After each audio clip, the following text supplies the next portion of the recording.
आपने अपनी पूरी ज़िंदगी में जो ग्रामर पढ़ी है वो एक तरफ, और इस एक लेक्चर के अंदर आप जितनी ग्रामर सीखेंगे वो एक तरफ। और सबसे मज़े की बात ये है कि सिर्फ 2 पेजेस के ऊपर मैं आपको सारी की सारी ग्रामर पढ़ाऊंगा, और इंतहाई आसान और टू द पॉइंट तरीके से आप ग्रामर पढ़ेंगे। और मैं ये बात ज़िम्मेदारी के साथ कह सकता हूँ, आप कमेंट्स के अंदर भी मुझे ये ज़रूर बताएंगे कि आपने इतने आसान तरीके से ग्रामर आज तक नहीं पढ़ी होगी। तो चलें जी, स्टार्ट करते हैं। सबसे पहला हमारा जो टॉपिक है वो पार्ट्स ऑफ स्पीच है, और पार्ट्स ऑफ स्पीच में जो सबसे पहला हमारे पास पार्ट ऑफ स्पीच आता है वो है नाउन। अब नाउन होता क्या है? Noun is basically a word that names a person, a place, a thing और एन आइडिया। यानी किसी शख्स का, किसी जगह का, किसी चीज़ का या किसी आइडिया का जो नाम होता है वो नाउन कहलाता होता है। अब नाउन की जो टाइप्स हैं उसमें सबसे पहली हमारे पास जो ब्रैकेट आती है वो होती है, या सबसे पहली जो डिस्कशन हम करते हैं वो ये करते हैं कि कोई भी नाउन जो है वो प्रॉपर नाउन है या कॉमन नाउन है। अब प्रॉपर नाउन क्या होता है? प्रॉपर नाउन बेसिकली किसी भी एक स्पेसिफिक पर्सन, स्पेसिफिक प्लेस या स्पेसिफिक चीज़ का नाम होता है। जैसे लाहौर की अगर हम लोग बात करें तो लाहौर एक प्रॉपर नाउन है क्योंकि ये एक शहर का नाम है।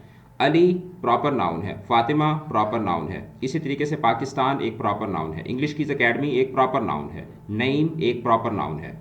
और कॉमन नाउन क्या होता है? कॉमन नाउन बेसिकली एक ऐसा नाउन होता है जो जनरल आइटम्स को, जनरल जो क्लासेस होती हैं उनको रेफर करता है। जिस तरह सिटी, अब दुनिया के अंदर हज़ारों सिटीज़ मौजूद हैं, टेबल, चेयर, बॉय, गर्ल, तो ये सारे के सारे क्या हैं? ये बेसिकली क्या हैं? ये कॉमन नाउन्स हैं। उसके बाद जो हमारे पास जो सेकंड कैटेगराइजेशन आती है नाउन के मुतालिक वो होती है concrete and abstract noun.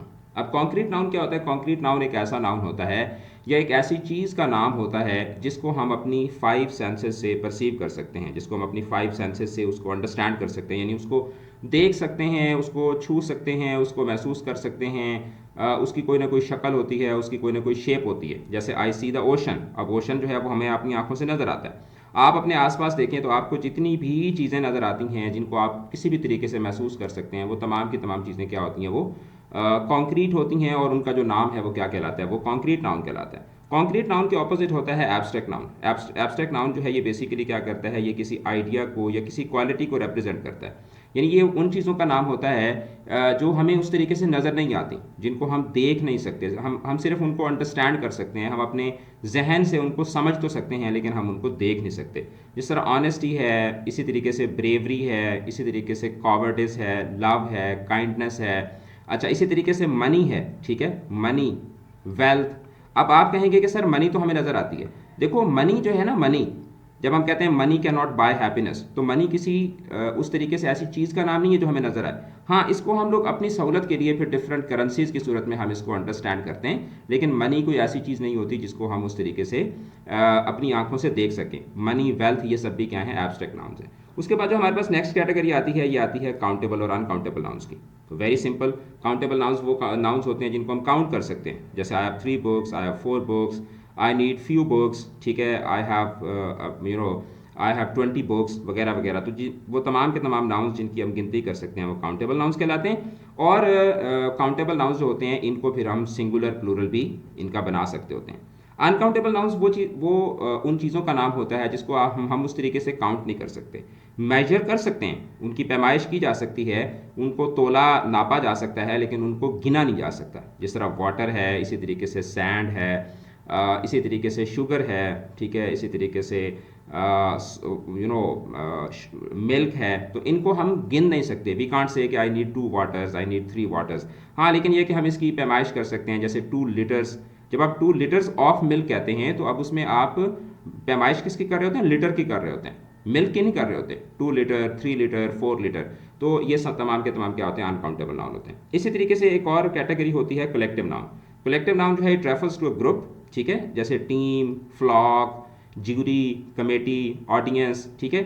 Single word होता है लेकिन वो एक पूरे ग्रुप ऑफ इंडिविजुअल्स को रेफर करता है, तो वो क्या कहलाता है? वो कलेक्टिव नाउन कहलाता है। उसके बाद नेक्स्ट हमारे पास जो कैटेगरी है वो है प्रोनाउंस। तो प्रोनाउन क्या होता है? प्रोनाउन बेसिकली एक ऐसा वर्ड होता है जो कि नाउन का सेक्रेटरी होता है, नाउन को रिप्लेस करता है। तो हमारे पास जो सबसे पहले कैटेगरी आती है वो है पर्सनल प्रोनाउंस की।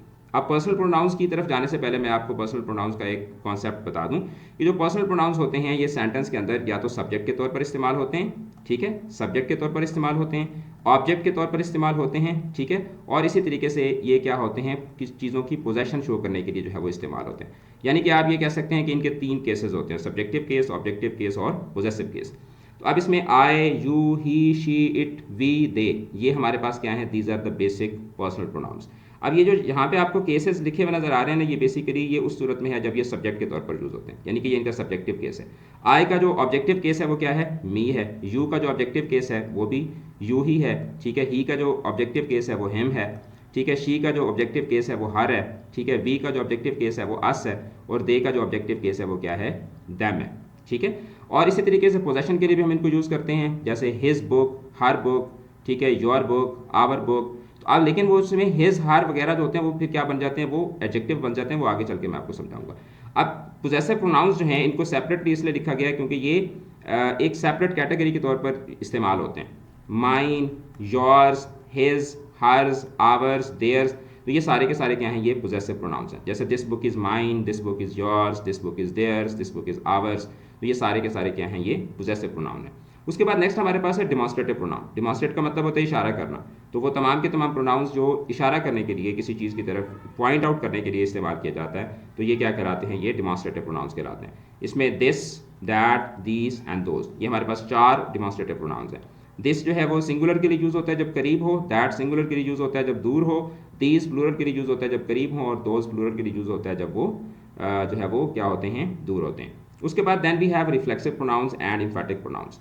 अब बच्चे अक्सर रिफ्लेक्सिव और इम्फेटिक में कंफ्यूज भी होते हैं। उसकी वजह यह है कि जो वर्ड्स हैं वो हमारे पास सेम है, myself, yourself, himself, herself, itself, ourself, themself. लेकिन इनके अंदर फ़र्क क्या है कि जब आपका जो सब्जेक्ट है, जो काम करने वाला है, वो खुद ही ऑब्जेक्ट भी बन रहा हो, जो एक्टिविटी परफॉर्म कर रहा है उसको, उसका ऑब्जेक्ट भी खुद ही बन रहा है, तो इन दैट केस जो आपका जो ऑब्जेक्ट होता है उसकी जगह पर आप क्या लेकर आते हैं, रिफ्लेक्सिव प्रोनाउन लेकर आते हैं।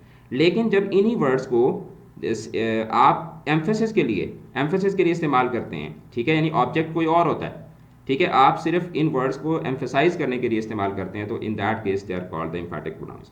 जैसे she herself completed the project. अब कंप्लीट करने वाला कौन है, शी, कंप्लीट हुआ क्या है, प्रोजेक्ट, और ये जो हर सेल्फ है ये किस लिए, ये सिर्फ एम्फेसिस के लिए, जैसे उसने खुद प्रोजेक्ट को कंप्लीट किया, ठीक है। तो अब इसमें ऑब्जेक्ट कोई और है, ये हर सेल्फ अगर मैं यहाँ से हटा भी देता हूँ तो सेंटेंस के ऊपर कोई फर्क नहीं पड़ता।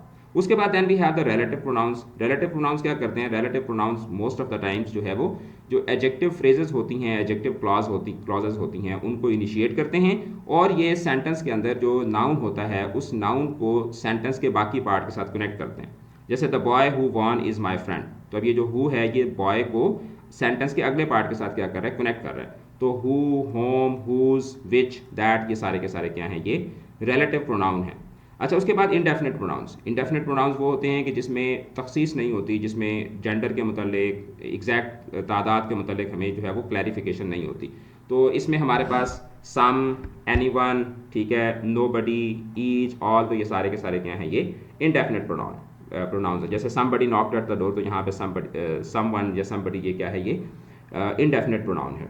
Then we have the interrogative pronoun. Interrogative pronoun noun के मुतालिक सवाल पूछने के लिए इस्तेमाल किए जाते हैं, जैसे who, what, which, whom, whose, तो ये सारे के सारे क्या हैं, जैसे हु इज़ योर टीचर, ठीक है, व्हाट इज़ योर नेम, ठीक है, which colour do you like, ठीक है, which is your favourite colour, home were you talking, ठीक है। इसी तरीके से हुज आर दीज बुक्स, तो ये सारे के सारे क्या होते हैं, इंट्रोगेटिव प्रोनाउंस होते हैं।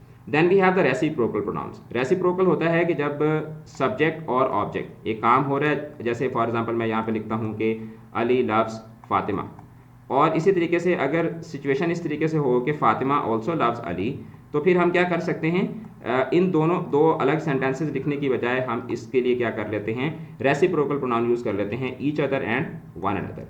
अब इसमें फ़र्क जो समझने वाला है वो ये है कि जो ईच अदर है ये तब यूज़ होता है जब रेसिप्रोकेशन जो है वो दो के दरमियान होती है, यानी कि दो बंदे हैं और उनके दरमियान एक एक्टिविटी जो है वो क्या हो रही है, रेसिप्रोकेट हो रही है, जिस तरह आप मैथ के अंदर रेसिप्रोकल का कॉन्सेप्ट पढ़ते हैं।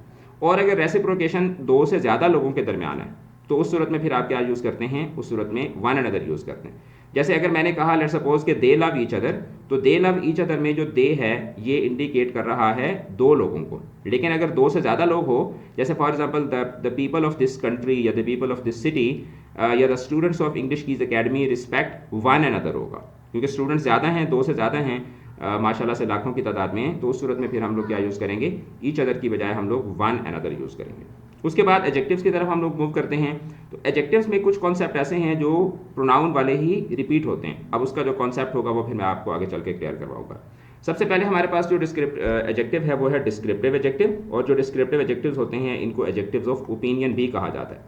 ठीक है, इनको एडजेक्टिव ऑफ ओपिनियन भी कहा जाता है। तो इसमें एडजेक्टिव ऑफ ओपिनियन जो है उसमें हमारे पास सबसे पहले ये क्या करते हैं, ये क्वालिटीज़ को डिस्क्राइब करते हैं। मोस्ट ऑफ द टाइम जो हम लोग एडजेक्टिव्स यूज़ कर रहे होते हैं वो डिस्क्रिप्टिव एडजेक्टिव्स होते हैं। जैसे she has a beautiful dress, ठीक है, this is a nice class, I had an interesting experience. तो ये सारे के सारे जो हम चीज़ों को डिस्क्राइब करने के लिए जो वर्ड्स इस्तेमाल करते हैं वो डिस्क्रिप्टिव एडजेक्टिव्स कहलाते हैं।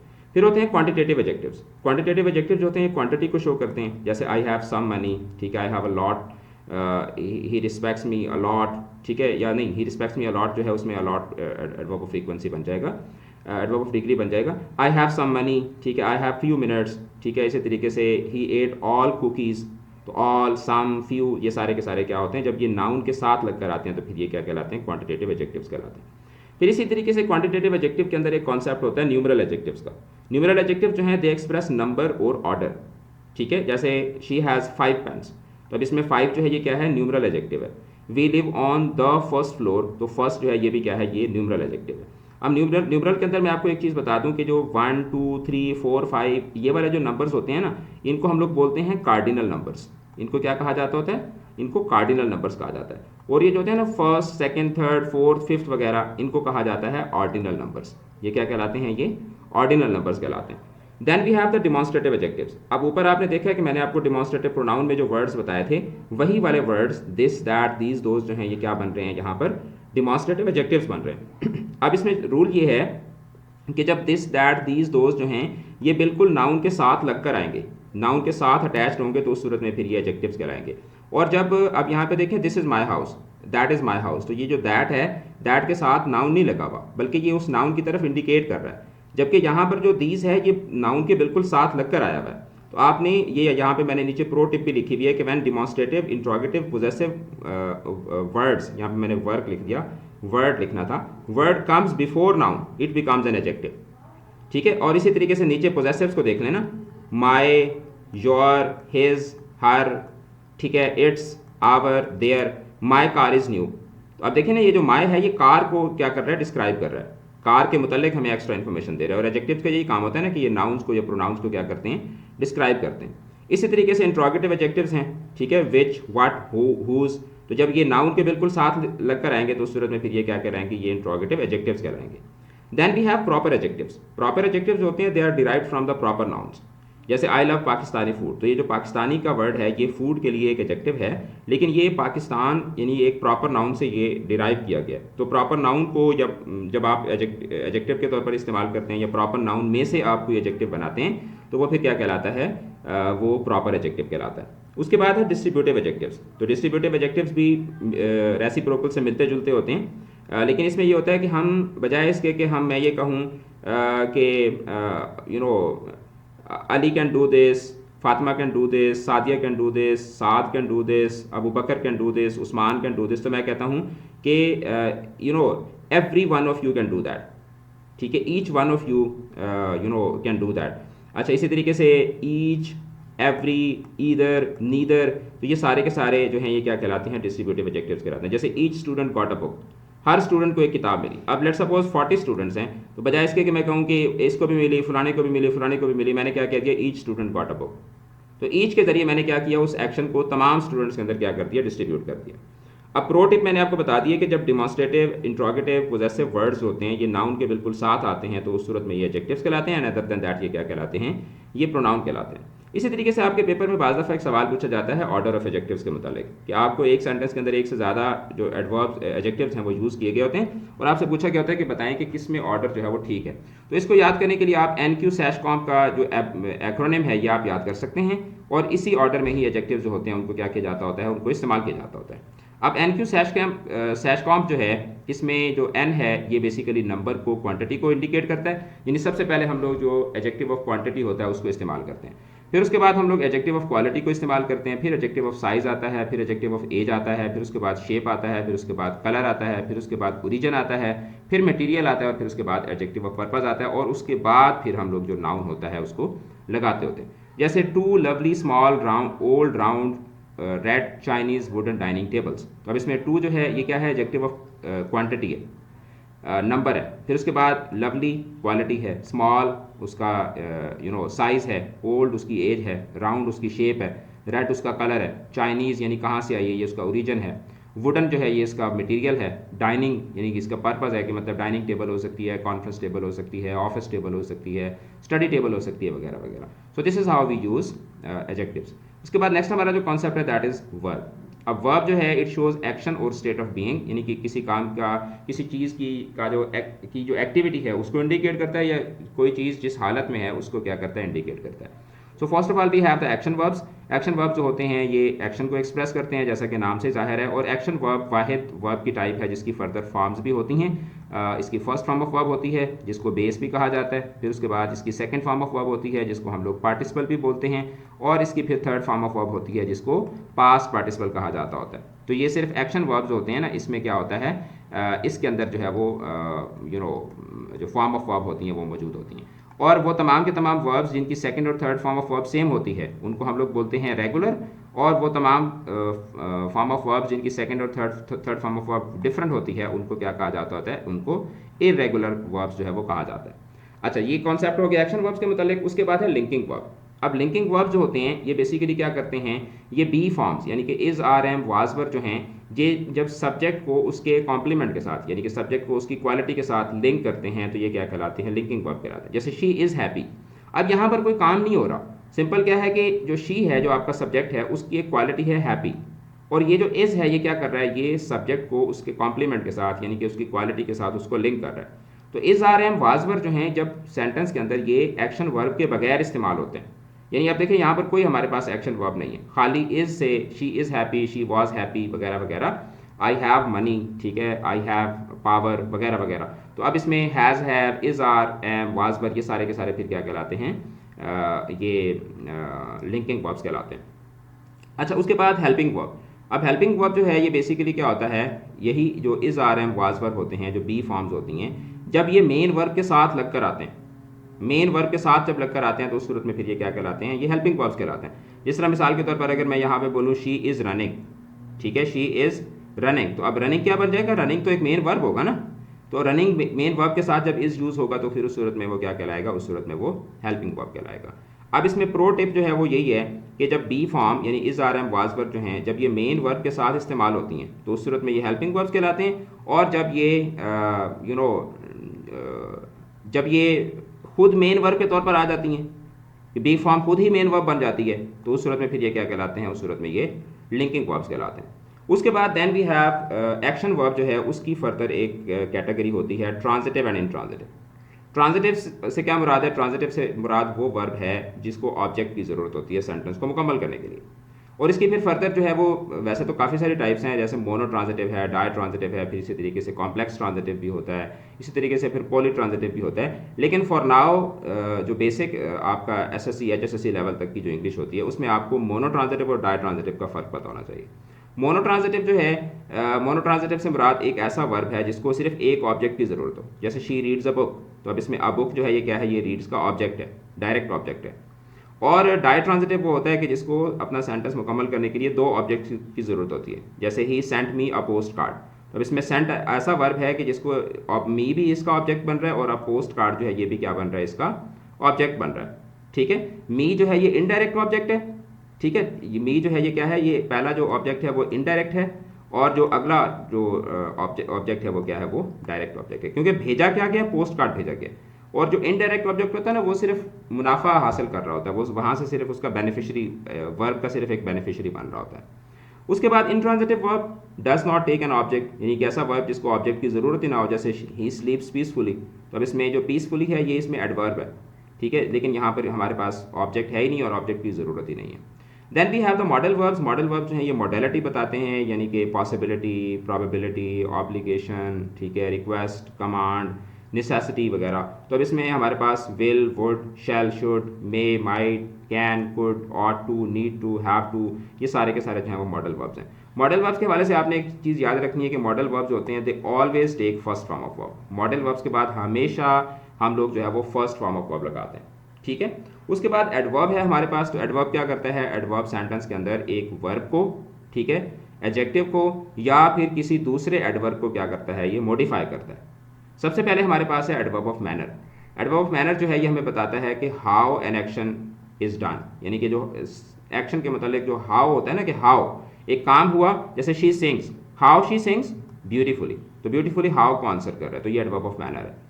फिर उसके बाद एडवर्ब ऑफ प्लेस जो है it indicates where an action happens, जैसे he looked where, he looked everywhere, he looked in the drawer, he looked outside the window वगैरह वगैरह। फिर उसके बाद adverb of time. Adverb of time जो होता है it shows when an action occurs, कि काम कब हुआ, जैसे I met him when yesterday. फिर उसके बाद जो एडवर्ब ऑफ फ्रीक्वेंसी होता है ये बताता है कि how often N action happens, कि जिस तरह आप लोग फिजिक्स के अंदर फ्रीक्वेंसी का कॉन्सेप्ट पढ़ते हैं कि कितनी दफ़ा हो रहा है काम, जैसे she always arrives on time, तो ऑलवेज, समटाइम्स, नेवर, यूजुअली, ठीक है, मोस्ट ऑफ द टाइम्स, तो ये सारे के सारे क्या होते हैं, ये एडवर्ब ऑफ फ्रीक्वेंसी होते हैं। उसके बाद होता है adverb of degree. Adverb of degree जो है ना ये बताता है कि जो एक्शन परफॉर्म हो रहा है उसके अंदर कितनी इंटेंसिटी है। जैसे ही इज़ टायर्ड, मतलब कितना टायर्ड है, हाउ मच कितना टायर्ड है, ही इज़ वेरी टायर्ड, ठीक है, he is so tired, he is little tired, ठीक है। तो ये सारे के सारे क्या होते हैं, ये एडवर्ब ऑफ डिग्री होते हैं। Then we have interrogative adverbs. जिस तरीके से इंट्रोगेटिव प्रोनाउन होता है, इंट्रोगेटिव एडजेक्टिव होता है, तो इसी तरीके से जब आप एक्शन के मतलब जैसे हाउ शी सिंग्स, आपने कहा how she sings, where he look, अच्छा when you met, when did you meet, ठीक है। अच्छा इसी तरीके से how often she arrives on time, ठीक है, या how much is he tired. तो अब ये देखें ना कि ये जो मैंने हाउ मच, ठीक है, इसी तरीके से वेयर, व्हेन, तो ये सारे के सारे जो हैं जो मतलब एडवर्ब्स के मुतालिक जो सवाल पूछने के लिए वर्ड्स इस्तेमाल होते हैं वो क्या कहलाते हैं, वो इंट्रोगेटिव एडवर्ब्स कहलाते हैं। इसी तरीके से जिस तरह मैंने आपको ऊपर रिलेटिव प्रोनाउंस का बताया था कि वो एडजेक्टिव क्लॉज को स्टार्ट करते हैं, तो इसी तरीके से जो रिलेटिव एडवर्ब्स होते हैं ये क्या करते हैं, ये एक एडवर्बियल क्लॉज को स्टार्ट करते हैं। वेयर, व्हेन, व्हाई, हाउ, ठीक है। तो ये सारे के सारे फिर जब सेंटेंस के सेंटर में आएंगे और पिछले पार्ट को अगले पार्ट से कनेक्ट करेंगे तो उस सूरत में फिर यही जो इंट्रोगेटिव एडवर्ब्स होते हैं जब सेंटेंस के सेंटर में आते हैं तो फिर ये क्या बन जाते हैं, रिलेटिव एडवर्ब बन जाते हैं। अच्छा इसी के अंदर एक कॉन्सेप्ट होता है वर्बल का। अब वर्बल जो है ये बेसिकली एक ऐसे स्ट्रक्चर को बोलते हैं जो वर्ब की तरह लगता है, looks like a verb but it acts like a noun as an adjective और एज एन एडवर्ब। इसकी शक्ल तो वर्ब वाली होती है लेकिन इसका काम वर्ब वाला नहीं होता। अब इसकी हमारे पास जो बेसिक टाइप्स आती हैं वो है जेरेंड, पार्टिसिपल और इन्फिनेटिव। जब ING form of verb sentence के अंदर नाउन के तौर पर इस्तेमाल हो तो जेरेंड कहलाता है। जैसे swimming is fun, what is fun, swimming is fun, तो स्विमिंग सब्जेक्ट की जगह पर आया हुआ है। तो जब ING form of verb sentence के अंदर नाउन के तौर पर आएगा तो जेरेंड कहलाएगा। और जब आईएनजी फॉर्म ऑफ वर्ब या third form of verb sentence के अंदर एक एडजेक्टिव के तौर पर इस्तेमाल होगा तो पार्टिसिपल कहलाएगा। जैसे the broken window needs repair. अब इसमें ये जो ब्रोकन का वर्ड है ये विंडो को मॉडिफाई कर रहा है, विंडो के मुतालिक हमें फर्दर इन्फॉर्मेशन दे रहा है। हालांकि अगर मैं कहता हूँ कि he has broken the window, तो he has broken the window जो है इसमें तो ब्रोकन जो है ये क्या है, ये मेन वर्ब है, ठीक है, क्योंकि एक्टिविटी को इंडिकेट कर रहा है। लेकिन यहाँ पे जो एक्टिविटी है वो नीड्स है, जबकि ये जो ब्रोकन का वर्ड है ये यहाँ पर क्या है, विंडो की क्वालिटी है। तो जब थर्ड फॉर्म ऑफ वर्ब या आईएनजी फॉर्म ऑफ वर्ब जो है वो सेंटेंस के अंदर एडजेक्टिव के तौर पर इस्तेमाल हो तो पार्टिसिपल कहलाती है। और इसी तरीके से infinitive, two plus first form of verb, ठीक है, जब two plus first form of verb sentence के अंदर जो है वो वर्ब के तौर पर इस्तेमाल ना हो बल्कि नाउन के तौर पर या एडजेक्टिव के तौर पर या एडवर्ब के तौर पर इस्तेमाल हो तो वो फिर क्या कहलाती है, इन्फिनेटिव कहलाती है। जैसे I love to read, I love what, to read, तो यहाँ पे टू रीड जो है ये एक इन्फिनेटिव है। उसके बाद then we have conjunctions. Conjunctions जो होते हैं ये बेसिकली क्या करते हैं, ये ग्लू वर्ड्स होते हैं, ये सेंटेंस के अंदर वर्ड्स को, फ्रेजेस को या क्लॉजेस को आपस में क्या करते हैं, कनेक्ट करते हैं। और हमारे पास कंजंक्शंस की तीन बुनियादी टाइप्स हैं, coordinating conjunctions, subordinating conjunctions and correlative conjunctions. जो कोऑर्डिनेटिंग कंजंक्शंस होते हैं ये बेसिकली क्या करते हैं, ये एक जैसे स्ट्रक्चर्स को, यानी कि एक नाउन को नाउन के साथ, एक वर्ब को वर्ब के साथ, एक एडजेक्टिव को एक एडजेक्टिव के साथ, एक प्रोनाउन को प्रोनाउन के साथ, एक फ्रेज को फ्रेज के साथ, एक क्लॉज को दूसरी मेन क्लॉज के साथ जो है वो जोड़ते हैं। और इनको याद रखने का तरीका बड़ा आसान है, फैन वॉइस, ठीक है, फॉर, एंड, नॉर, बट, और या टेंसो, ठीक है। तो ये सारे के सारे क्या कहलाते हैं, कोऑर्डिनेटिंग कंजंक्शन कहलाते हैं। फिर उसके बाद then we have the subordinating conjunction. Subordinating conjunction को याद रखने का सिंपल तरीका है, फैन वॉइस के अलावा जितने भी कंजंक्शन है वो सारे के सारे सबऑर्डिनेटिंग कंजंक्शन होते हैं जब वो अकेले अकेले इस्तेमाल होते हैं। और इनका काम क्या होता है, ये एक डिपेंडेंट क्लॉज को मेन क्लॉज के साथ क्या करते हैं, कनेक्ट करते हैं। इसमें जो फेमस वन है वो after, although, as, when, while, until, because, before, if, since वगैरह, ये सारे के सारे क्या हैं, ये सबऑर्डिनेटिंग कंजंक्शंस हैं। अच्छा, बाज़ दफ़ा ये होता है कि कंजंक्शंस पेयर में इस्तेमाल होते हैं। जब वो पेयर में इस्तेमाल होते हैं तो in that case they are called the correlative conjunctions, जैसे either or, neither or, not only but also. ठीक है, तो ये सारे के सारे जो जब पेयर की सूरत में, जैसे she is not only intelligent but also hard working, तो not only and but also दोनों कंजंक्शंस जो हैं वो एक ही सेंटेंस के अंदर एक ही पर्पज़ के लिए इस्तेमाल हो रहे हैं, तो ये क्या कहलाएंगे, ये कोरिलेटिव कंजंक्शंस कहलाएंगे। Then we have the concept of phrase. Phrase क्या होती है, फ्रेज बेसिकली एक ग्रुप ऑफ वर्ड्स होता है जिसका अपना सब्जेक्ट एंड वर्ब नहीं होता, यानी कि ऐसा ग्रुप ऑफ वर्ड जिसका अपना सब्जेक्ट एंड वर्ब नहीं है, यानी कि ग्रुप ऑफ वर्ड्स तो है लेकिन वो एक मिनी सेंटेंस नहीं है, तो वो क्या कहलाता है, वो फ्रेज कहलाता है। अब जो फ्रेज की जो टाइप्स हैं वो दर हकीकत उसके फंक्शन के एतबार से हैं। नाउन फ्रेज क्या है, यानी कि एक ऐसा ग्रुप ऑफ वर्ड्स जो सेंटेंस के अंदर नाउन के तौर पर काम कर रहा हो, जैसे the beautiful white house stands on the hill. What stands on the हिल, ये पूरा का पूरा जो है ये क्या है, ये नाउन है, तो ये पूरा का पूरा क्या होगा, ये नाउन फ्रेज होगा। फिर उसके बाद भी है प्रेपोजिशनल फ्रेज। प्रेपोजिशनल फ्रेज एक ऐसी फ्रेज होती है जो प्रेपोजिशन से स्टार्ट होती है, जैसे the cat is under the table. अब जो प्रेपोजिशनल फ्रेजेस होती हैं ना, ये फिर सेंटेंस के अंदर जो है वो या तो नाउन के तौर पर काम करती हैं, या एडजेक्टिव के तौर पर काम करती हैं, या फिर ये एडवर्ब के तौर पर काम करती हैं। जैसे यहाँ पर जो अंडर द टेबल है, the cat is where, the cat is where, the cat is under the table, तो अंडर द टेबल जो है ये एक एडवर्बियल क्लॉज के तौर पर, एडवर्बियल फ्रेज के तौर पर यहाँ पे काम करेगी। तो वो फिर एक नेक्स्ट डिस्कशन होती है कि अच्छा प्रेपोजिशनल फ्रेज है, फिर ये काम क्या कर रही है, फंक्शन क्या परफॉर्म कर रही है। अब एडजेक्टिव फ्रेज क्या होती है, एडजेक्टिव फ्रेज जो है वो नाउन को मॉडिफाई करती है, यानी एडजेक्टिव वाला काम करती है। जैसे she is a girl with bright eyes, तो ये जो विद ब्राइट आइज है ये एक ऐसी फ्रेज है जो गर्ल के मतलब हमें फर्दर इन्फॉर्मेशन दे रही है। तो ये स्ट्रक्चर वाइज एक प्रेपोजिशनल फ्रेज है, लेकिन फंक्शन वाइज ये क्या है, ये एक एडजेक्टिव फ्रेज है। अच्छा, एडवर्बियल फ्रेज क्या होती है, जो वर्ब को मॉडिफाई करती है या किसी एडवर्ब को मॉडिफाई करती है, यानी सेम एडवर्ब वाला काम करती है। जैसे ही रैन विद ग्रेट स्पीड, तो ये जो विद ग्रेट स्पीड है ये बेसिकली रैन के मतलब हमें फर्दर इन्फॉर्मेशन दे रहा है, एडवर्ब ऑफ मैनर बन रहा है। जेरेंड फ्रेज क्या होती है, जेरेंड मतलब जब जेरेंड अकेला आने की बजाय एक पूरी फ्रेज बनाकर आ जाता है तो वो जेरेंड फ्रेज बन जाता है, और इसका काम भी वही जेरेंड वाला होता है। जेरेंड भी नाउन के तौर पर काम करता है, जेरेंड फ्रेज भी नाउन के तौर पर काम करती है। जैसे ऊपर मैंने आपको बताया था कि स्विमिंग इज़ हर हॉबी, तो अगर मैं कह देता हूँ स्विमिंग इन द लेक, तो स्विमिंग इन द लेक पूरी की पूरी क्या होगी, ये एक जेरेंड फ्रेज होगी। पार्टिसिपल फ्रेज क्या होती है, it begins with a participle and it acts as an adjective. जैसे the tree standing outside is old, मतलब द ट्री इज ओल्ड, कौन सा वाला ट्री, स्टैंडिंग आउटसाइड। तो आप देखें कि आईएनजी स्ट्रक्चर से स्टार्ट हो रहा है, और ये आईएनजी स्ट्रक्चर जो है वो सेंटेंस के अंदर एडजेक्टिव के तौर पर काम कर रहा है। तो जब एडजेक्टिव के तौर पर आईएनजी स्ट्रक्चर काम करता है, तो ऊपर मैंने यहाँ पे आपको वर्बल्स में बताया ना कि आईएनजी स्ट्रक्चर जब एडजेक्टिव के तौर पर काम करता है तो फिर उस सूरत में वो क्या कहलाता है, पार्टिसिपल कहलाता है। इन्फिनेटिव फ्रेज, जिसमें इन्फिनेटिव भी हो और साथ ही इन्फिनेटिव का मॉडिफायर भी हो। जैसे अगर मैं कहता हूँ कि to win is her goal, is his goal, तो टू विन खाली क्या होगा, इन्फिनेटिव होगा। लेकिन जब मैं कहता हूँ टू विन द मैच, तो ये पूरी की पूरी क्या है, ये एक इन्फिनेटिव फ्रेज है। उसके बाद होती है पॉजिटिव फ्रेजेस। पॉजिटिव फ्रेज क्या करती है, ये बेसिकली पॉजिटिव नाउन या पॉजिटिव फ्रेज जो है वो नाउन का ही एक दूसरा नाम होता है। जैसे my friend a talented artist won the competition, तो अब इसमें ये जो अ टैलेंटेड आर्टिस्ट है ये एक नाउन फ्रेज है जो इस नाउन फ्रेज की के इक्विवेलेंट के तौर पर आ रही है, इसके मतलब इसी का ही एक रेप्लिका है। ठीक है, तो अब नाउन फ्रेज में और पॉजिटिव में फ़र्क क्या होता है कि नाउन फ्रेज जो है वो सब्जेक्ट के स्ट्रक्चर को पूरे को ऑक्यूपाई कर लेती है, जबकि जो पॉजिटिव फ्रेज है ये सब्जेक्ट को ऑक्यूपाई नहीं करती। इस नाउन को इसने ऑक्यूपाई नहीं किया हुआ, सिर्फ उसको क्या कर रही है, उसको एक्सप्लेन कर रही है। यानी अगर मैं यहाँ पे माई फ्रेंड को काट दूँ तो फिर अ टैलेंटेड आर्टिस्ट जो है ये पॉजिटिव फ्रेज नहीं रहेगी, बल्कि फिर ये नाउन फ्रेज बन जाएगी। तो अब यहाँ पे सब्जेक्ट हमारा यही है, ये जो है इसी सब्जेक्ट की ही एक फर्दर एक्सप्लेनेशन है, but not in the form of N adjective. और पॉजिटिव फ्रेज में और एडजेक्टिव फ्रेज में क्या डिफरेंस होता है कि जो एडजेक्टिव फ्रेज होती है वो नाउन के बगैर स्टैंड नहीं कर सकती। ठीक है, और जो पॉजिटिव फ्रेज होती है वो जिस नाउन को की वो इलस्ट्रेशन दे रही होती है उसके बगैर भी वो स्टैंड कर सकती है। Then we have the concept of clauses. अब क्लॉज जो है, क्लॉज बेसिकली एक ऐसा ग्रुप ऑफ वर्ड्स होता है जिसका अपना सब्जेक्ट एंड वर्ब होता है। और फ्रेज और क्लॉज में बुनियादी डिफरेंस भी यही होता है कि फ्रेज भी ग्रुप ऑफ वर्ड होता है लेकिन उसका अपना सब्जेक्ट एंड वर्ब नहीं होता। क्लॉज जो है वो ये एक ऐसा ग्रुप ऑफ वर्ड होता है जिसके अंदर सब्जेक्ट एंड वर्ब जो है वो पाया जाता होता है।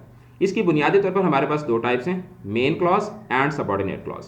अब जो मेन क्लॉज होती है ये बेसिकली एक ऐसा क्लॉज स्ट्रक्चर होता है that can stand alone as a sentence, यानी कि जो आपको मुकम्मल मीनिंग दे रहा होता है, ठीक है, और एक कंप्लीट सेंटेंस के तौर पर जो है वो स्टैंड कर सकता है, ठीक है। ये होता है मेन क्लॉज का कॉन्सेप्ट। जैसे शी सिंग्स ब्यूटीफुली, तो अब इसमें शी सिंग्स ब्यूटीफुली जो है ये एक ऐसा क्लॉज स्ट्रक्चर है जिसको अपनी एक्सप्लेनेशन के लिए किसी दूसरे स्ट्रक्चर की ज़रूरत नहीं है।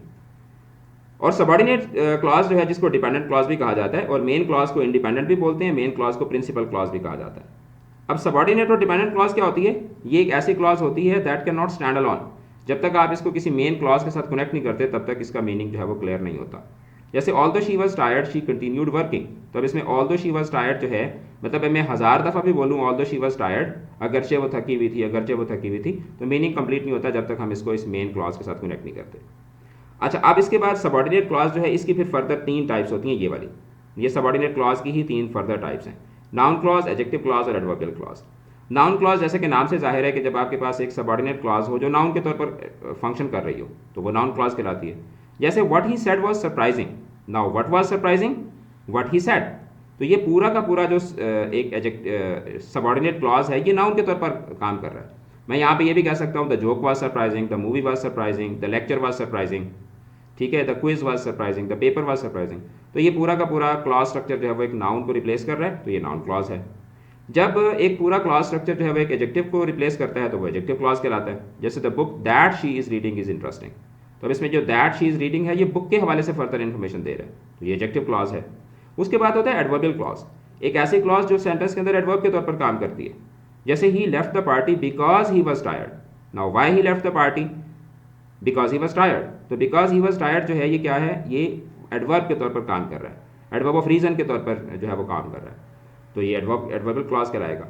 अब फ्रेज और क्लॉज का बेसिक डिफरेंस क्या होता है कि अगर सब्जेक्ट वर्ब के बगैर एक ग्रुप ऑफ वर्ड्स हो तो वो फ्रेज है, विदाउट सब्जेक्ट एंड वर्ब जो है वो क्या होता है, फ्रेज होता है। और अगर एक ऐसा ग्रुप ऑफ वर्ड्स है जो जिसका अपना सब्जेक्ट एंड वर्ब है तो फिर वो क्या कहलाता है, क्लॉज कहलाता है। अब अक्सर बच्चे जो हैं वो कहते हैं कि सर कोई ट्रिक बता दें कि कैसे हम आइडेंटिफाई करें कि ये एडजेक्टिव फ्रेज है या नाउन फ्रेज है या ये एडजेक्टिव क्लॉज है, नाउन क्लॉज है, एडवर्बियल क्लॉज है, ये क्या चीज़ है, क्योंकि इस तरह के क्वेश्चन आपसे अक्सर पूछे जाते हैं। तो टिप ये है कि जो चीज़ अंडरलाइन की गई है, जिस चीज़ के मतलब आपसे सवाल पूछा जा रहा है, आप ये देखें कि अगर तो वो हु या वट को आंसर कर रही है, हु को या वट को, तो उस सूरत में वो क्या होगी, वो नाउन होगी। जिस तरह यहाँ पे देखें कि वट वाज सरप्राइजिंग, ये जो पूरा स्ट्रक्चर है ये वट को आंसर कर रहा है, ठीक है, वट वाज सरप्राइजिंग। इसी तरीके से फ्रेज में आप देखें कि वट स्टैंड्स ऑन द हिल, तो वट का आंसर क्या है, द ब्यूटीफुल व्हाइट हाउस। तो हु या वट को जो चीज़ आंसर करती है वो नाउन होती है, फिर वो फ्रेज हो, क्लॉज हो या सिंपल नाउन हो, वो फिर आप बाद में उसके स्ट्रक्चर को देख के आइडेंटिफाई कर लेते हैं। विच को या वट टाइप ऑफ को आंसर करता है एडजेक्टिव। जैसे यहाँ पर देखें कि the book is interesting, which book is interesting, that she is reading, तो ये विच को आंसर कर रहा है, या what type of book is interesting, that she is reading. और इसी तरीके से व्हेन को, वाई को, वेयर को, हाउ मच को या हाउ ऑफ्टन को जो चीज़ आंसर करती है वो क्या होती है, वो एडवर्ब होती है। आगे फिर आप उसको देख लेते हैं कि वो सिंगल एडवर्ब है या वो फ्रेज की सूरत में है या क्लॉज की सूरत में। उसके बाद टेंसेस के हवाले से हम बात करें तो बुनियादी तौर पर हमारे पास 3 टेंस हैं, ठीक है, प्रेजेंट, पास्ट और फ्यूचर। और हर टेंस के फिर हमारे पास जो है वो 4 एस्पेक्ट्स हैं। प्रेजेंट सिंपल जो है इसका स्ट्रक्चर क्या होता है कि इसमें सब्जेक्ट और फर्स्ट फॉर्म ऑफ वर्ब आती है और सिंगुलर के साथ एस लगाते हैं हम लोग, ठीक है। और जो प्रेजेंट कॉन्टिन्यूस होता है इसमें हम लोग is are am plus first form of verb ING form of verb use होती है, जैसे ही इज प्लेइंग फुटबॉल। और जो प्रेजेंट परफेक्ट होता है इसमें has have plus third form of verb use होती है। प्रेजेंट परफेक्ट कॉन्टिन्यूस जो होता है इसमें has have been plus ING form of verb plus since for use होता है, ठीक है। और जो पास्ट सिंपल होता है इसमें second form of verb use होती है। पास्ट सिंपल जो है इसमें सेकंड फॉर्म ऑफ वर्ब जो है उसको इस्तेमाल किया जाता होता है। शशि यार गाना बंद कर दो, कॉपीराइट आ जाएगा पीछे। शशि क्लोज दिस सॉन्ग वरना कॉपीराइट आ जाएगा, अल्लाह की बंदी। ओके, मेरी बेटी ने पीछे ना गाना लगा दिया है तो ये ना हो कि कॉपीराइट आ जाए बीच में, लेट इट गो लगा हुआ है पीछे। अच्छा, तो सेकंड फॉर्म ऑफ वर्ब जो है ये यूज होती है किसमें, पास, सिंपल पास के अंदर। लेकिन यहाँ पर मैं आपको एक चीज़ बता दूं कि जब पास सिंपल के अंदर हम लोग नेगेटिव सेंटेंस बनाते हैं तो उस सूरत में first form of verb use होती है। जैसे दे वॉच द मूवी, अगर मैं इसको कर लेता हूँ इंट्रोगेटिव नेगेटिव में तो फिर ये हो जाएगा they did not watch a movie, ठीक है, they did not watch a movie. एक तो मेरा लैपटॉप इतना पुराना है कि वो बार बार जो है ना वो PDF उसका वो हो जाता है, हैंग हो जाता है। एक मिनट सब्र करें बस। अच्छा मैं आपको बता देता हूँ, they did not watch a movie. ठीक है, हम ये नहीं कहेंगे कि they did not watch the movie, they did not watch a movie. तो डिड नॉट के बाद फर्स्ट फॉर्म ऑफ वर्ब लगती है। पास्ट कॉन्टिन्यूस जो होता है इसमें was were plus ING form of verb लगती है। और पास्ट परफेक्ट जो होता है इसमें had plus third form of verb लगती है।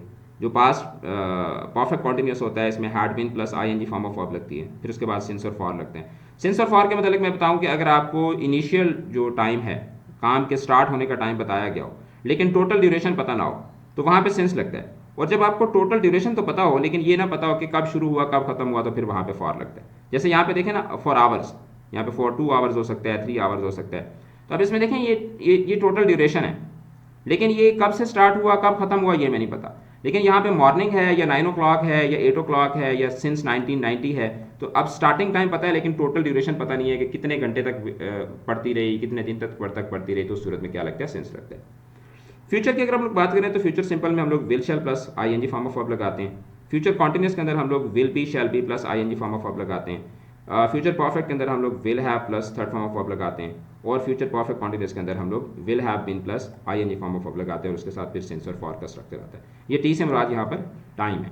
अब मैं आपको एक ट्रिक बता देता हूँ कि टेंसेस जो हैं उसको आप किस तरीके से याद रख सकते हैं। टेंसेस का जो तरीक़ाकार है वो ये, टोटल टेंसेस कितने हैं, 12 हैं। उसमें से एक टेंस ऐसा है जिसमें सेकंड फॉर्म ऑफ वर्ब लगती है, और वो कौन सा है, पास्ट सिंपल। तो एक टेंस के अंदर क्या लगती है, सेकंड फॉर्म ऑफ लगती है। दो टेंसेस ऐसे हैं जिसमें फर्स्ट फॉर्म ऑफ वर्ब लगती है, और वो कौन कौन से हैं, प्रेजेंट सिंपल का और फ्यूचर सिंपल का। यानी पहले एक में दूसरी फॉर्म ऑफ वर्ब लगती है, दो में पहली लगती है। तीन टेंस ऐसे हैं जिसमें थर्ड फॉर्म ऑफ वर्ब लगती है, और वो कौन कौन से हैं, जो परफेक्ट टेंसेज हैं। जितने भी परफेक्ट टेंसेज हैं उसमें थर्ड फॉर्म ऑफ वर्ब लगती है, प्रेजेंट परफेक्ट में भी, पास्ट परफेक्ट में भी और फ्यूचर परफेक्ट में भी। और इसके अलावा 6 टेंस ऐसे हैं जिसमें ING फॉर्म ऑफ वर्ब लगती है। और वो 6 टेंसेज कौन से हैं, जितने भी कॉन्टिन्यूस टेंसेज हैं तमाम के अंदर क्या लगती है, तमाम के अंदर ING फॉर्म ऑफ वर्ब लगती है। ठीक है, प्रेजेंट कॉन्टिन्यूस में भी ING form of verb, present perfect continuous में भी ING फॉर्म ऑफ वर्ब। इसी तरीके से पास्ट कॉन्टिन्यूस में भी ING form of verb, past perfect continuous में भी ING form of verb, future continuous में भी ING फॉर्म ऑफ वर्ब और फ्यूचर परफेक्ट कॉन्टिन्यूस के अंदर भी ING फॉर्म ऑफ वर्ब। तो देसी तरीका यही है, एक में दूसरी, दो में पहली, तीन में तीसरी और बाकी सब में चौथी या ING form of verb. So this is how you can remember the tenses. उसके बाद हम लोग अगर सेंटेंस की टाइप्स की बात करें तो सेंटेंस की जो हम लोग टाइप्स बनाते हैं ना वो दो तरीके से बनाते हैं। ठीक है, फंक्शन वाइज, ठीक है, और स्ट्रक्चर वाइज, कि सेंटेंस का फंक्शन क्या है, उस एतबार से हमारे पास ये 4 टाइप्स हैं, सिंपल टेंस, कंपाउंड और कॉम्प्लेक्स और कंपाउंड कॉम्प्लेक्स। और इसमें जो हम लोग कैटेगराइजेशन करते हैं ये स्ट्रक्चर वाइज है, simple, compound, complex, compound complex, ये स्ट्रक्चर वाइज है। इसमें हम लोग देखते हैं कि नंबर ऑफ क्लॉजेस कितनी है और टाइप के, टोटल क्लॉजेस उसमें कितनी है और उनकी टाइप्स क्या हैं। इस बुनियाद पर हम लोग जो है वो फिर आइडेंटिफाई करते हैं कि सिंपल सेंटेंस है, कंपाउंड है, कॉम्प्लेक्स है या कंपाउंड कॉम्प्लेक्स है। तो जो सिंपल सेंटेंस होता है ना जनाब, उसमें सिर्फ एक इंडिपेंडेंट क्लॉज होती है। जब एक क्लॉज हो और वो इंडिपेंडेंट हो तो वो सिंपल सेंटेंस है। जब दो या दो से ज़्यादा इंडिपेंडेंट क्लॉजेस हों तो वो कंपाउंड सेंटेंस कहलाता है। जैसे she sings and he dances, तो शी सिंग्स भी मेन क्लॉज है, ही डांसेस भी मेन क्लॉज है। दो या दो से ज़्यादा मेन क्लॉजेस हों तो वो कंपाउंड सेंटेंस होता है। जब सेंटेंस के अंदर आपके पास इंडिपेंडेंट क्लॉज यानी मेन क्लॉज तो एक हो और कम से कम उसमें एक या एक से ज़्यादा उसमें डिपेंडेंट क्लॉजेस मौजूद हो तो फिर वो कॉम्प्लेक्स सेंटेंस कहलाता है। जैसे although she was tired she continued working, अब इसमें शी कंटिन्यूड वर्किंग जो है that is the main clause, और ऑल्दो शी वॉज टायर्ड जो है ये क्या है, ये इसमें एक सबॉर्डिनेट क्लॉज है। एक सबॉर्डिनेट क्लॉज एक मेन क्लॉज, तो ये कॉम्प्लेक्स सेंटेंस हो जाएगा। कंपाउंड कॉम्प्लेक्स में क्या होता है, इसमें कम से कम दो इंडिपेंडेंट क्लॉजेस होती हैं और कम से कम इसमें एक डिपेंडेंट क्लॉज होती है। ठीक है, क्योंकि ये कंपाउंड और कॉम्प्लेक्स का एक तरह का ब्लेंड होता है ना। जैसे शी सिंग्स पहली main clause, and he dances, and इसमें कोऑर्डिनेटिंग कंजंक्शन आ गया, ही डांसेस दूसरी main clause, while I play the piano, तो while I play the piano जो है ये क्या है, सबॉर्डिनेट क्लॉज है। दो मेन क्लॉजेस एक सबॉर्डिनेट क्लॉज, तो ये क्या हो जाएगा, ये कंपाउंड कॉम्प्लेक्स सेंटेंस हो जाएगा। उसके बाद फंक्शन वाइज, फंक्शन वाइज जो सेंटेंस की टाइप्स हैं उसमें 4 हमारे पास बेसिक टाइप्स हैं, declarative, interrogative, imperative and exclamatory. Declarative क्या होते हैं, they are used to make a statement. Most of the time जो हम सेंटेंसेस बना रहे होते हैं वो डेक्लेरेटिव सेंटेंसेस होते हैं, जैसे शी लव्स रीडिंग नॉवेल्स। इंट्रोगेटिव्स क्या होते हैं, इंट्रोगेटिव्स जो हैं ये बेसिकली क्वेश्चन पूछने के लिए सवाल, जब आप सेंटेंस बनाते हैं, where do you live, what is your name, ठीक है, वाई आर यू हेयर वगैरह वगैरह। इंपैरेटिव्स होते हैं, they are use to give a command और टू मेक अ रिक्वेस्ट। और जो इंपैरेटिव सेंटेंसेज होते हैं इनको हेडलेस सेंटेंसेस भी कहा जाता है। हेडलेस इनको इसलिए कहा जाता है कि ये बाकी जितने भी सेंटेंसेस हैं वो देखें, ये भी सब्जेक्ट से स्टार्ट हो रहा है, ये भी सब्जेक्ट से स्टार्ट हो रहा है, ठीक है, इसके अंदर भी सब्जेक्ट मौजूद है। इंपैरेटिव्स के अंदर सब्जेक्ट मौजूद नहीं होता, ये डायरेक्ट वर्ब से स्टार्ट होते हैं, जैसे क्लोज द डोर। और जो एक्सक्लेमेटरी सेंटेंसेस होते हैं, they are use to express strong emotions, जैसे what a beautiful day, wow the day is beautiful. इसमें या तो इंटरजेक्शन यूज होते हैं या फिर इसमें क्या होता है, एक्सक्लेमेशन मार्क जो है वो इस्तेमाल होता है। अच्छा, उसके बाद ऑप्टेटिव्स। ऑप्टेटिव्स होते हैं, they are use to express a wish, दुआ देने के लिए, जैसे may you have a wonderful day, may you live long, ठीक है, अल्लाह आपकी जल्दी शादी करवाए, ठीक है। अभी इस पे सारे बच्चे बोलेंगे आमीन, ठीक है। तो जो ऑप्टेटिव सेंटेंसेस होते हैं ना, ये डिज़ायर्स को, विशेस को एक्सप्रेस करने के लिए इस्तेमाल होते हैं। उसके बाद हमारे पास है कंडीशनल्स का कॉन्सेप्ट। कंडीशनल में हमारे पास 4 टाइप्स आती हैं बुनियादी तौर पर, zero conditional, first conditional, second conditional और थर्ड कंडीशनल। इसका आपने स्ट्रक्चर याद रखना होता है। जीरो कंडीशनल जो है ना, और इसमें इसका मैं आपको बताऊं तो ये इसके अंदर 2 क्लॉजेस होती हैं। एक कंडीशनल क्लॉज कहलाती है, पहली क्लॉज, इसको इफ क्लॉज भी कहा जाता है और कंडीशनल क्लॉज भी कहा जाता है। और उसके साथ होती है result clause, conditional clause plus result clause, यानी कि शर्त लगाई जा रही होती है कि अगर ऐसा हो तो फिर ऐसा होता है। जो जीरो कंडीशनल्स होते हैं, they are use to state का मतलब बताना, they are use to state truth और साइंटिफिक फैक्ट्स, कि वो चीज़ जो 100% की अगर शर्त पूरी हो तो फिर 100% वो चीज़ ऐसे ही होती हो। इसका स्ट्रक्चर ये होता है कि इसमें इफ क्लॉज के अंदर भी प्रेजेंट सिंपल यूज होता है और रिजल्ट क्लॉज के अंदर भी प्रेजेंट सिंपल यूज होता है। जैसे if you heat water it boils, तो यहाँ पर भी प्रेजेंट सिंपल टेंस है, रिजल्ट क्लॉज के अंदर भी प्रेजेंट सिंपल टेंस है। और जो फर्स्ट कंडीशंस होते हैं, they are use to talk about the future possibilities, कि जो उन चीज़ों को बताने के लिए जो पॉसिबल हो। इसमें जो कंडीशनल क्लॉज होती है उसमें प्रेजेंट सिंपल टेंस ही यूज होता है, जस्ट लाइक जीरो कंडीशनल। लेकिन रिजल्ट क्लॉज के अंदर हम लोग फ्यूचर सिंपल यूज करते हैं, जैसे if it rains I will take an umbrella. तो अब इसमें कंडीशनल क्लॉज के अंदर तो क्या है, प्रेजेंट सिंपल टेंस है, लेकिन रिजल्ट क्लॉज के अंदर क्या आ गया, फ्यूचर सिंपल आ गया। उसके बाद है second conditional sentence. Second conditional जो होते हैं, they are use to talk about hypothetical situations, ठीक है, और के वो गपबाजी वाले जो जुमले होते हैं, अगर ऐसे हो गया तो मैं ये कर दूंगा, अगर मैं होता तो मैंने ये कर देना था, ठीक है। और इस तरह की जो हमारे जो गप्पी दोस्त नहीं होते, वो जो बातें कर रहे होते हैं ना, वो मोस्टली सेकंड कंडीशनल में होते हैं। यार जानी, अगर मेरे पास इतने पैसे होते ना तो मैंने ये कर देना था। तो अब इसका स्ट्रक्चर ये होता है कि पास सिंपल आता है इफ कंडीशनल में, इफ क्लॉज में, और रिजल्ट क्लॉज में would plus ING form of first form of verb आती है। जैसे if I were rich I would buy a yacht, अगर मैं अमीर होता तो मैं एक बड़ी कश्ती खरीद लेता। यहाँ पर मैं आपको एक चीज़ बता दूं कि यहाँ पे जो सिंगुलर होते हैं ना, जैसे नॉर्मली तो हम आई के साथ वाज लगाते हैं ना, लेकिन जब कंडीशनल बना रहे होते हैं तो वहाँ पे सिंगुलर के साथ भी वर लगता है। हम ये नहीं कहेंगे कि if I was rich, if I were rich, if he were rich, ठीक है, if he were your friend he would call you. तो ये इसका स्ट्रक्चर होता है। और फिर उसका होता है third conditional sentence. Third conditional sentence जो होता है, इसमें ये पास्ट के जो रिग्रेट्स होते हैं, ठीक है, वो जो ये यहाँ पर मैं कहता हूँ, मैं अक्सर कहता होता हूँ कि जो थर्ड कंडीशनल होता है ना, ये स्टूडेंट सेंटेंस होता है, ये स्टूडेंट कंडीशनल इसको मैं बोलता हूँ। स्टूडेंट कंडीशनल मैं इसको किस लिए बोलता हूँ, अभी आपको समझ आ जाएगा। इसमें होता यह है कि पास्ट के जो रिग्रेट्स होते हैं ना, वो आप एक्सप्रेस करते हैं।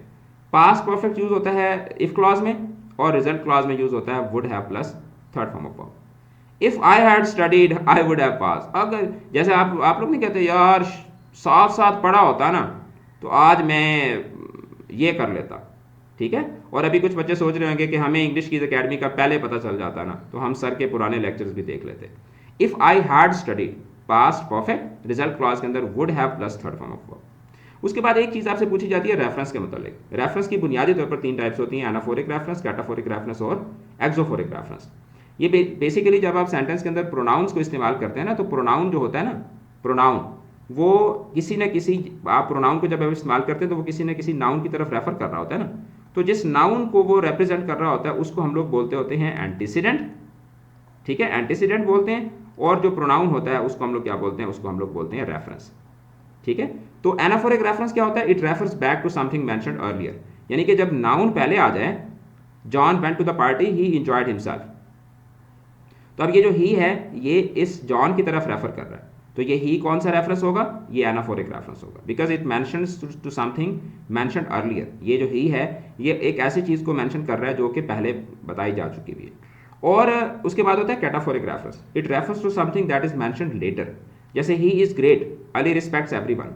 तो ये जो ही है ये किसकी तरफ रेफर कर रहा है, ये बाद में आने वाले एक स्ट्रक्चर की तरफ रेफर कर रहा है, ठीक है।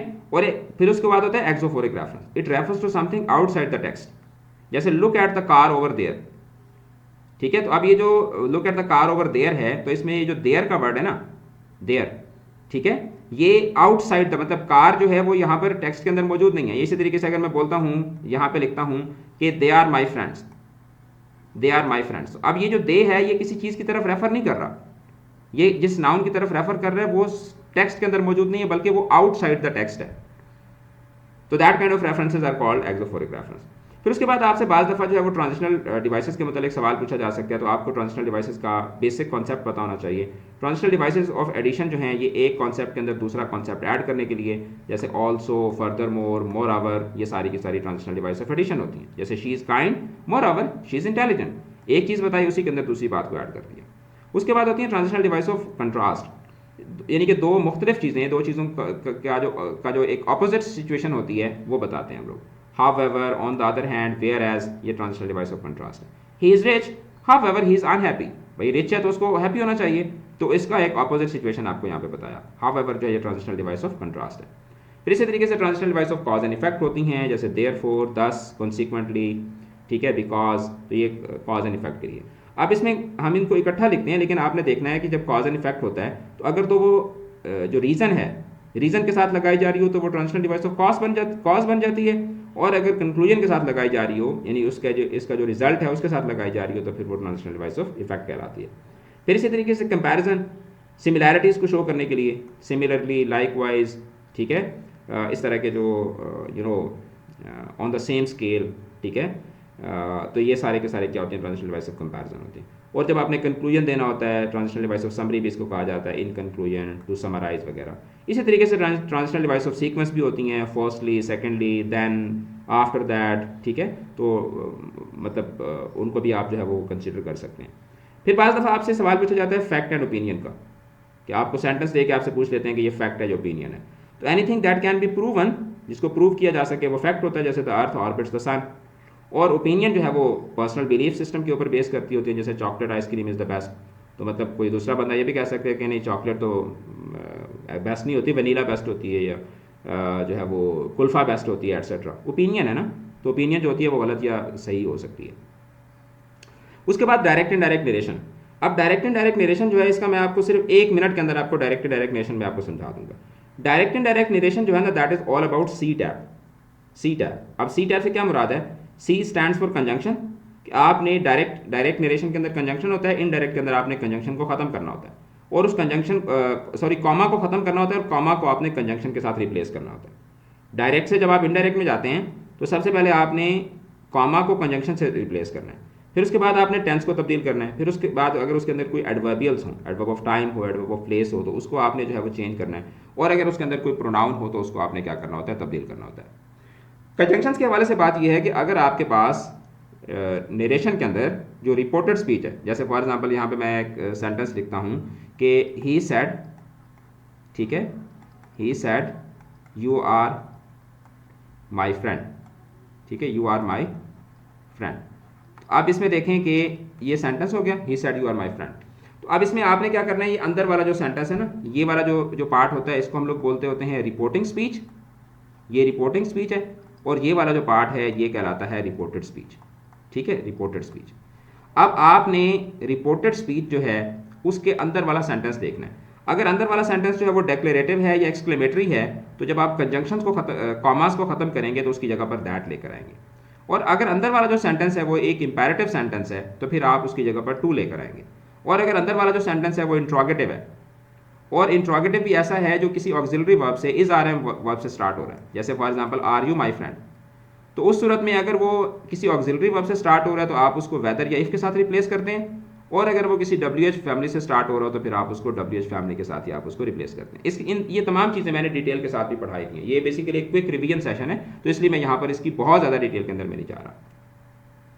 प्रोनाउंस जो होते हैं इनको हम लोग तब्दील करते हैं रिपोर्टिंग क्लॉज के मुताबिक। ये आपकी रिपोर्टिंग क्लॉज होती है, तो इसमें होता यह है कि अंदर जैसे फॉर एग्जांपल यू यहाँ पर सेकंड पर्सन प्रोनाउन है, अगर यहाँ पे होता है कि he said he is my friend वगैरह वगैरह, तो जो फर्स्ट पर्सन प्रोनाउन होता है ये रिपोर्टिंग क्लॉज के सब्जेक्ट के मुताबिक तब्दील होता है।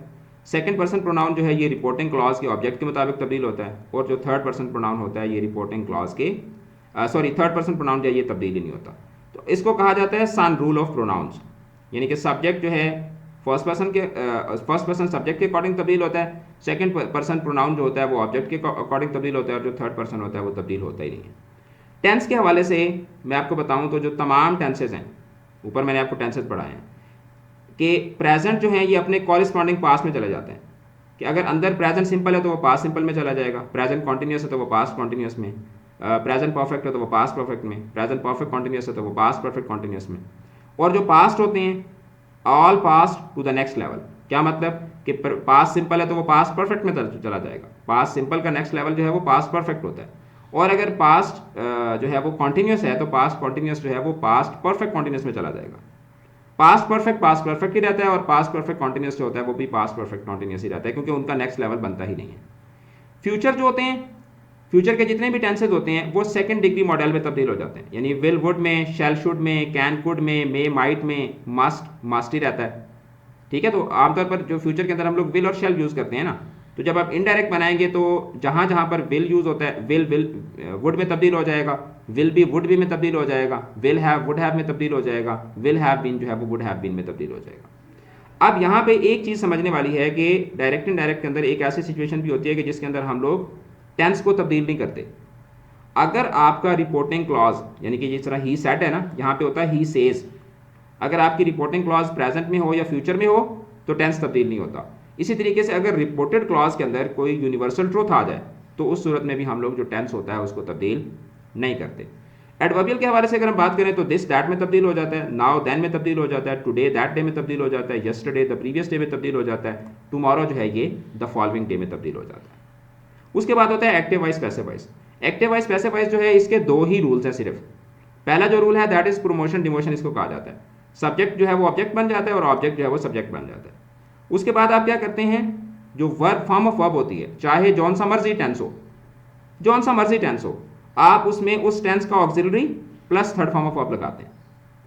उसी टेंस का अगर प्रेजेंट है तो प्रेजेंट के ऑक्सिलरीज कौन से हैं, is are am has have, और जो पास्ट है उसके ऑक्सिलरीज कौन से हैं, वाज वर हैड, और फ्यूचर के ऑक्सिलरीज कौन से हैं, विल बी शैल बी। तो वही ऑक्सिलरी साथ में third form of verb.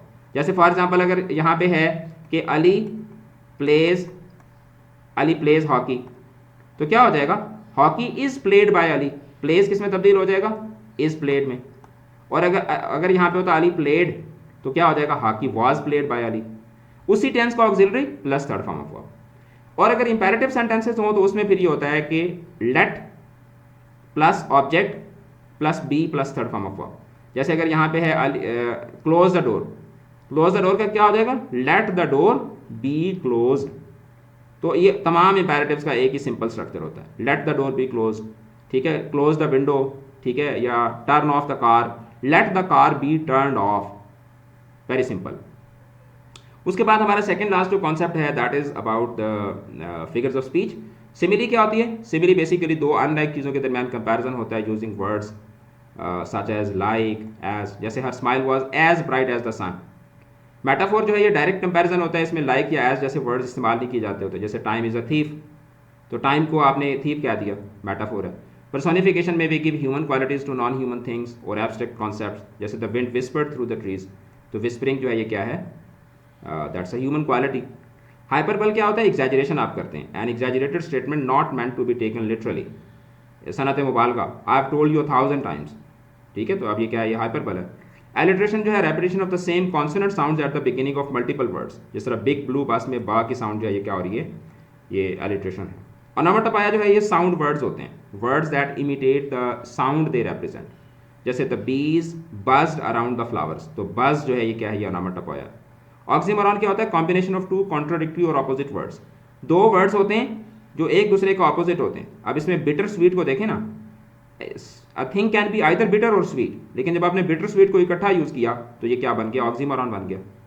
Irony, a contrast between expectation and reality, कि जो आप एक्सपेक्ट कर रहे हो जब उसकी ऑपोजिट सिचुएशन होती है तो वो आयरनी कहलाती है। जैसे the fire station burn down, अब फायर स्टेशन जो है इसका काम आग को बुझाना होता है, उसको खुद ही आग लग गई। इसी तरीके से जब हम कहते हैं पुलिस स्टेशन वाज रॉब्ड, तो पुलिस स्टेशन का काम रॉबरीज को रोकना होता है, उधर खुद ही रॉबरी हो गई। तो ये क्या होगा, ये आयरनी होगा।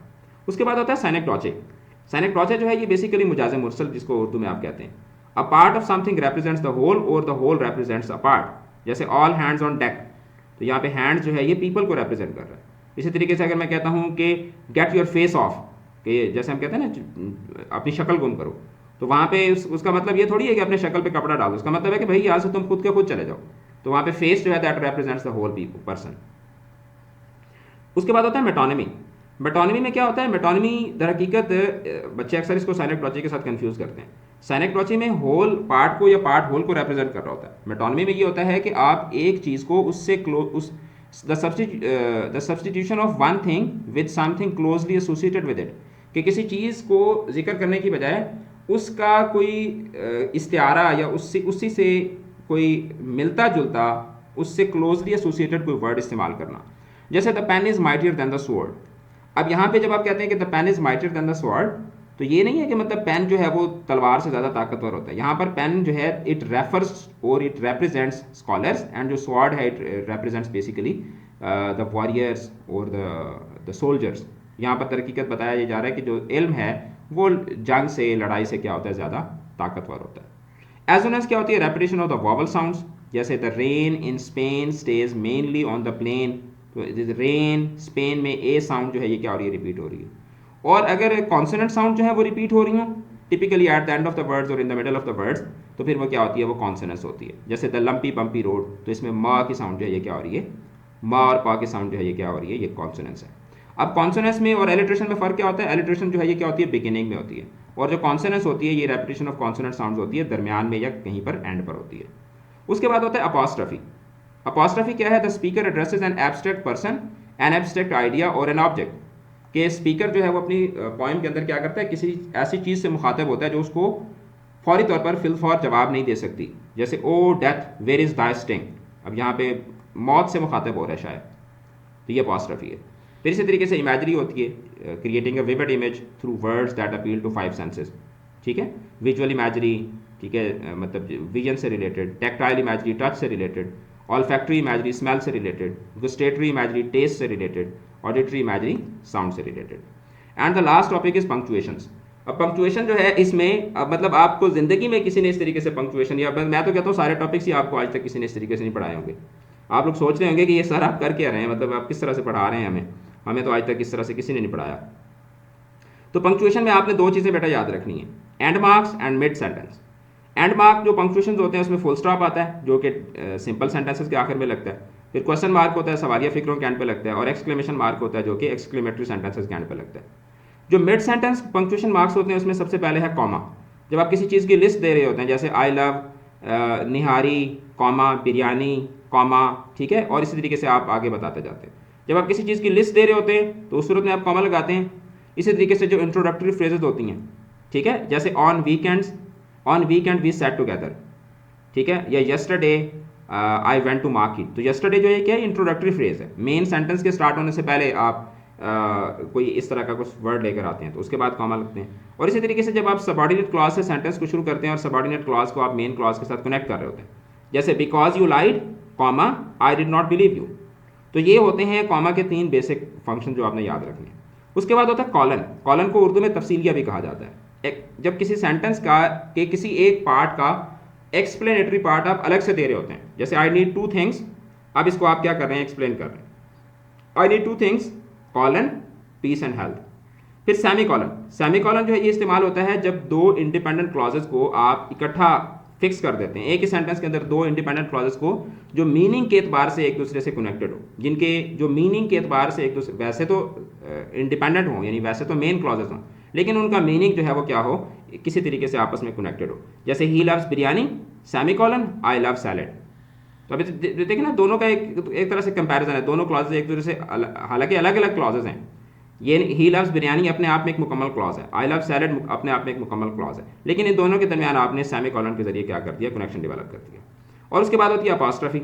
अपॉस्ट्रफी जो है ये यहाँ पर सॉरी अपॉस्ट्रफी जो है ये यहाँ पर मैंने मार्क गलत डाल दिया, ये वाला मार्क आता है, ठीक है, यहाँ पे मैंने एक्सक्लेमेशन मार्क वाला वो डाल दिया। अपॉस्ट्रफी, अपॉस्ट्रफी में क्या होता है, कॉन्ट्रैक्शंस के लिए इस्तेमाल होती है एक तो, और जो नाउन बेस्ड पोजेशंस होती हैं उनके लिए इस्तेमाल होती है। जैसे फॉर एग्जाम्पल कैन नॉट को आप कैंट लिख देते हैं, ठीक है, शुड नॉट को आप शुडंट लिखते हैं, विल नॉट को वांट लिखते हैं, तो उसमें अपॉस्ट्रफी इस्तेमाल होती है, उल्टा कॉमा जो होता है, और नेम्स कार। लेकिन अक्सर बच्चे क्या लिखते हैं, इट्स। तो ये जो इट्स होता है ना, इट्स ये कॉन्ट्रैक्शन है, ये पोजेशन के लिए आपने कभी भी, जैसे फॉर एग्जाम्पल आप लिखते हैं द कैट हर्ट इट्स पा, तो बच्चे इस तरह लिख देते हैं इट्स पा, गलत हो जाता है। प्रोनाउन की पोजेशन शो करने के लिए आप कभी भी अपॉस्ट्रफी नहीं लगाते, इसलिए मैंने यहाँ पर लिखा है कि जो नाउन बेस्ड पोजेशन होती हैं उसके लिए आप यूज़ करते हैं, लेकिन प्रोनाउन बेस्ड पोजेशन जो हैं उसमें फिर आप अपॉस्ट्रफी इस्तेमाल नहीं करते। और कोटेशन मार्क्स होते हैं, they are use to quote exact words, जैसे sir Naeem said. I hope the lecture was helpful. ठीक है, तो जनाब मैंने आपको सारी ग्रामर पढ़ा दी है। अब ये तो जब मैं देखूंगा लेक्चर कितने मिनट का हुआ है, तो फिर मैं उसी के अकॉर्डिंगली इसका टाइटल रख के जो है इसको अपलोड करूँगा। मैसिवली शेयर करें इसको अपने दोस्तों के साथ, क्लासमेट्स के साथ, और चैनल को भरपूर तरीके से सपोर्ट करें। कमेंट करके मुझे ज़रूर बताइएगा, क्योंकि उस्ताद की जो मेहनत होती है ना, उसका सिला उसको तब मिलता है जब बच्चे जो हैं वो खुश हो जाते हैं। बच्चों को हैप्पी देख के उस्ताद खुश हो जाता है। तो मुझे कमेंट करके ज़रूर बताइएगा, एक डिटेल्ड रिव्यू दीजिएगा लेक्चर के मतलब। और हमारा व्हाट्सएप चैनल भी आप जो है वो उसको भी फॉलो कर सकते हैं, उसका लिंक भी मैं डिस्क्रिप्शन में दे दूंगा।